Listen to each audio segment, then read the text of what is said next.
cantar, eu acho que desde que eu me conheço por gente. Porque a minha mãe cantava muito. E eu sou filha mais velha, minha mãe só tinha a Tereza, filha, né, no momento, naquela época. E a gente estava sempre muito próxima, então nós cantávamos juntas. Mais ou menos, eu nasci em 1941. 1945, no final da Segunda Guerra, a gente ouvia muita música aquelas bandas de metais dos maestros famosos americanos. Essas músicas eram importadas. Mas quando chegavam aqui, elas passavam por uma versão para o português e eram gravadas por artistas famosos. Aquela sonoridade toda da orquestra que eu ouvia, que entrava no meu coração, e as letras que eu aprendia em português, quando elas eram versadas, eu acho que foi aí.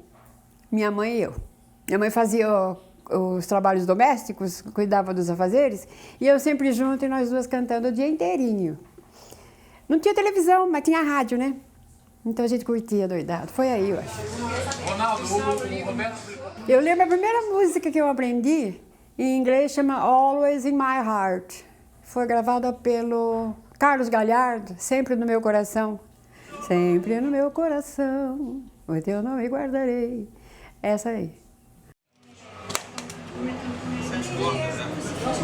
Então, me lembro do bonde, me lembro da Sorocabana. Me lembro das viagens que a gente fazia pela estação da Paulista, pelos trens da Paulista, para São Paulo, conhecer ou visitar os parentes de lá. A cidade era bem pequena, né?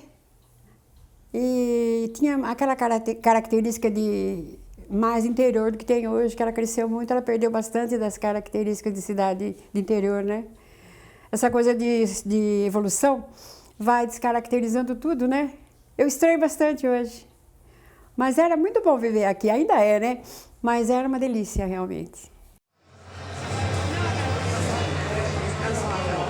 Na realidade, foi em torno dos 7, 8 anos de idade, eu estudava no colégio das Irmãs Franciscanas, Instituto Baronesa de Resende, e nós tínhamos uma freira, Irmã Clemência, nunca me esqueço dela, ela dava aula de canto pra gente. A escola era tão diferente do que é hoje, né? E ela descobriu que eu gostava de cantar, ela começou a me chamar para cantar nas festinhas da escola. Sabe aquela homenagem às mães, aquela coisa toda? E a gente fez uma bela parceria durante todo o tempo que eu estive lá. Ela ao piano e eu cantando, sabe? Aí eu descobri o palco, né? Dali, fui para a igreja, a Imaculada Conceição, fui cantar em casamentos. Aquelas ave-marias todas em latim, cantava nos casamentos. Mas daí já não cabia mais esse espaço só da igreja, né? E eu queria galgar um palco de verdade. Aí eu fui para a rádio, difusora de Piracicaba, programa de calouros. Minha mãe sempre comigo, porque a minha mãe gostava muito de música e ela estava sempre próxima, mas o meu pai é que não gostava.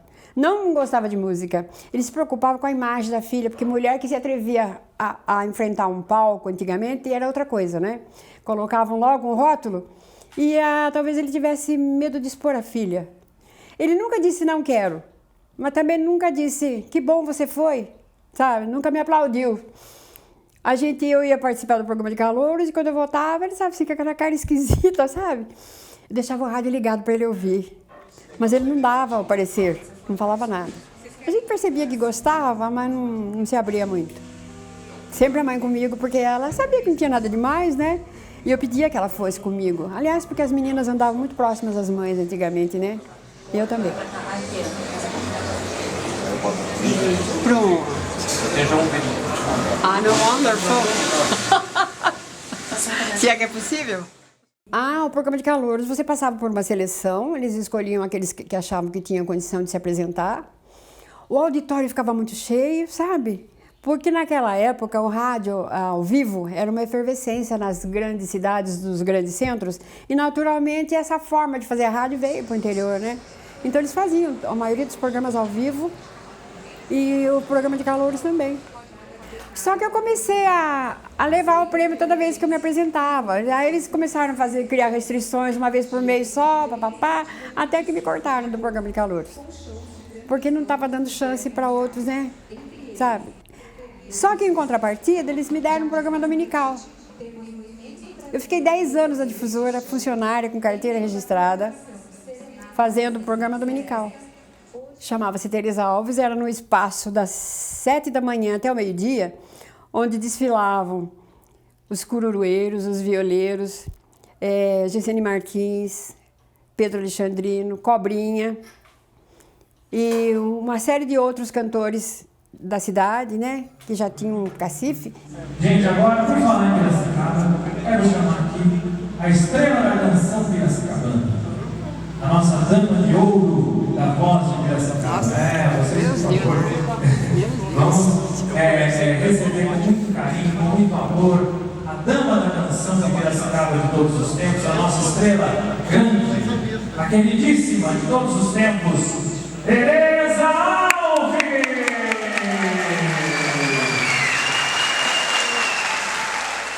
Tanto que eu comecei a dar os meus voos para São Paulo, fazer rádio primeiro, depois televisão. Eu ia daqui para a Rádio Bandeirantes, onde eu comecei a cantar num programa cujo gênero era sertanejo. O Capitão Furtado era uma pessoa muito conceituada dentro do meio artístico e ligado ao gênero sertanejo. Ele se encantou com a minha idade, com a minha forma de cantar. E ele tinha composições e outros compositores famosos do gênero. Me deram música, cheguei a gravar, inclusive, participar de um concurso a nível nacional da Rádio Bandeirantes. E eu ganhei o primeiro lugar nesse concurso. Tinha 1.623 candidatos do Brasil todo e eu ganhei esse prêmio. E o evento final para a entrega do prêmio foi feito aqui em Piracicaba, em minha homenagem. Eu nunca me esqueço da festa linda que fizeram em minha homenagem. Sabe, são coisas tão bonitas que foram acontecendo, eu não tinha muita noção. Eu era uma menina, né? Eu achava aquilo tudo muito lindo, mas eu não nem percebia que era para mim, sabe? Eu não notava que aquilo tudo era em minha homenagem. Hoje, que eu tenho condição de aquilatar, que coisa maravilhosa que foi acontecendo, né?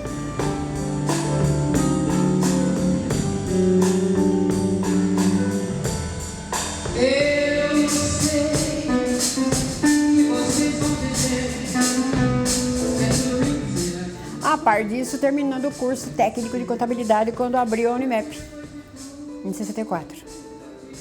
Foi bem mais tarde que eu comecei a notar que estava surgindo uma carreira, né? Eu não interrompi, mas eu dei uma diminuída no momento certo. Meu sonho qual era, na realidade? Cantar, sim, não resta a menor dúvida. Mas também percebi muito cedo a dificuldade de se abrir um caminho dentro desse meio muito concorrido, né? Aqueles nomes famosos, né? Eu achava que, imagine, quem sou eu para concorrer com essa gente tão famosa? Eu ia abrindo os meus caminhos, mas eu nunca almejei aquela coisa de sucesso, sabe? Porque você passa a ficar doente até. E eu não queria isso para mim. O que eu sempre me apeguei? Aos estudos. Porque quando você vem de uma família simples, pobre, vive na dificuldade, você cresce na dificuldade, o que você quer? Você quer ter uma condição de vida melhor, ajudar pai e mãe, melhorar a condição de vida deles, que lutavam com muita dificuldade, com 4 filhos, né? E era isso que eu sonhava. Eu sou filha mais velha. Eu queria me formar para ajudar pai e mãe, para ajudar meus irmãos a estudarem. E foi exatamente isso que aconteceu. E o rádio ficou uma segunda profissão. A música, eu sou profissional na área, mas ela ficou uma segunda profissão.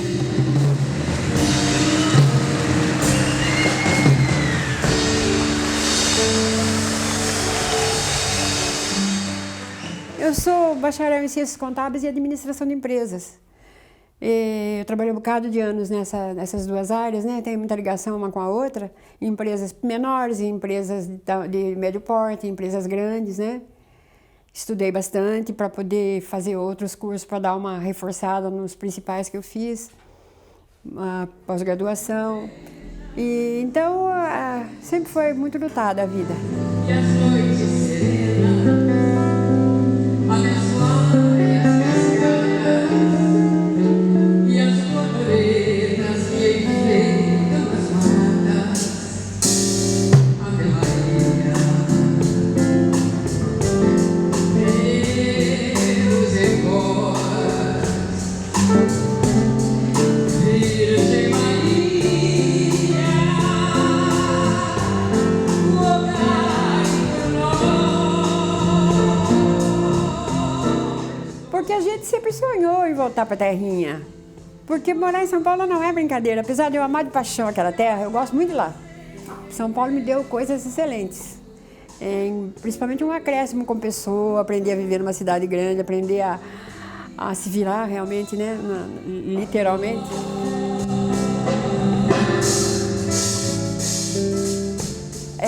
Eu vou buscar alguma coisa que eu sonhei, eu vou abrir meus horizontes, eu vou desenvolver minha atividade profissional. Tenho 2 filhos e nós combinamos que quando chegasse uma época mais próxima da aposentadoria, nós voltaríamos para cá, né?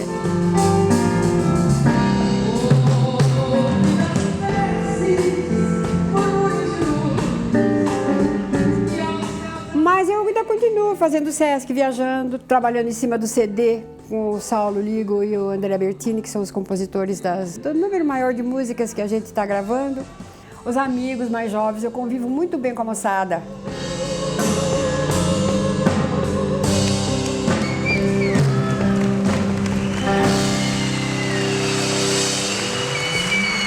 Acrescenta ainda mais alegria de viver. Porque quando a gente se dá bem com uma geração mais jovem, a gente está atualizada, a gente está dentro do esquema, como eles dizem, né? Eu estou vivendo com a intensidade dos dias de hoje.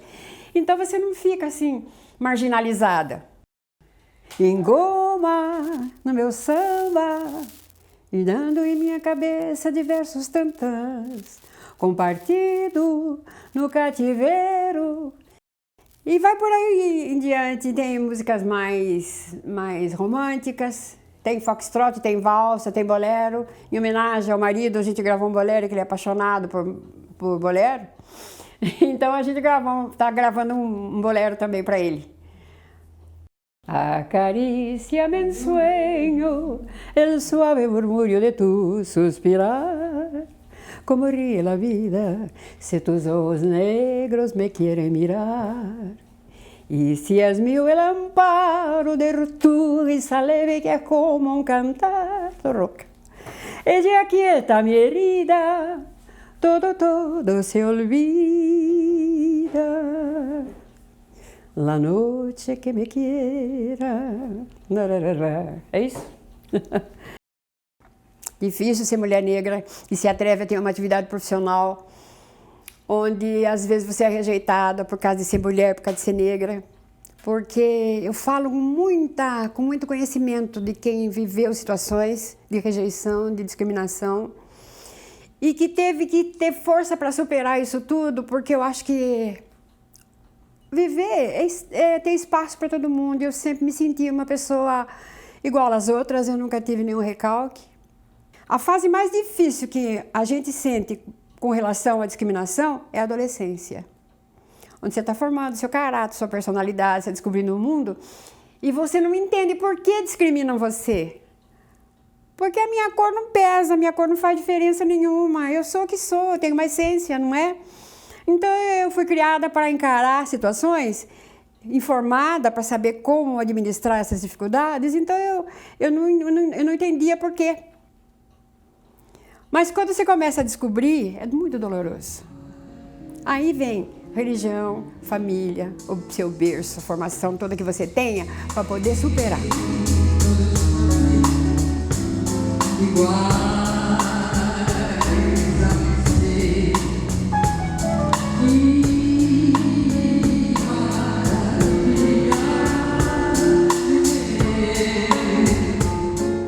Eu costumo dizer que depois da minha família, a música é aquilo que me dá força, que me dá energia, que me dá alegria, vontade de viver, sabe?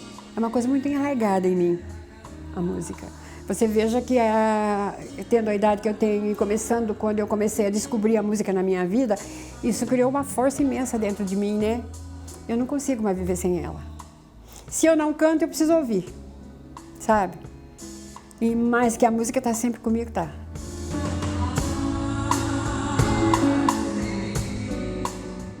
Tem uma canção que eu canto em quase todos os shows que eu faço e que eu ouço sempre que posso, e quando me pede eu canto com muita vontade. É uma composição de Tom Jobim e Vinícius de Moraes, Se Todos Fossem Iguais a Você. Essa música vai lá no fundo da minha alma e vem com uma força, sabe? De interpretação e de letra e me toma de uma tal forma que eu chego quase a chorar no palco quando eu canto essa música. Ela me diz muito, sabe? De família, de pessoas que eu amo muito, de meu pai. Não sei porque me remete ao pai sempre essa letra da música, principalmente ao pai, ao paizão, sabe?